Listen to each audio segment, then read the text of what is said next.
ابو ہریرہ رضی اللہ تعالیٰ عنہ کی حدیث میں اللہ کے نبی صلی اللہ علیہ وسلم بیان فرماتے ہیں الصیام جنہ، یہ روزہ ڈھال ہے۔ اللہ کے نبی صلی اللہ علیہ وسلم نے اس کو ڈھال قرار دیا ہے۔ پہلے زمانے میں جب تیروں سے بارش کی جاتی تھی، جب تلوار سے لڑا جاتا تھا، دائیں ہاتھ میں اگر کسی کے تلوار ہے تو بائیں ہاتھ میں ڈھال ہوتی تھی جو دشمن کے وار کو روکتی تھی۔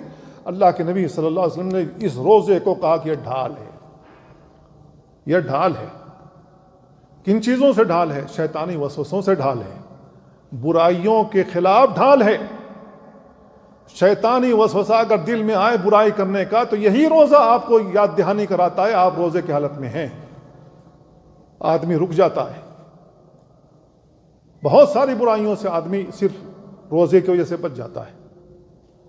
اور اگر آدمی اپنے آپ کو کنٹرول نہ کرا سکے، کوئی نہ کوئی آپ کو یاد دہانی کرا دیتا ہے بھائی روزہ خراب مت کرو، تو آدمی جھگڑے سے، مار پیٹ سے، گالی گلوچ سے، برائیوں سے بچ جاتا ہے۔ تو اللہ کے نبی صلی اللہ علیہ وسلم نے فرمایا الصیام جنہ، روزہ ڈھال ہے، وحصن حصین من النار، یہ مضبوط قلعہ ہے جہنم سے بچاؤ کے لیے۔ یہ مضبوط ترین قلعہ ہے جہنم سے۔ اگر آپ اپنے آپ کو بچانا ہے تو ہمیں روزہ رکھنا چاہیے۔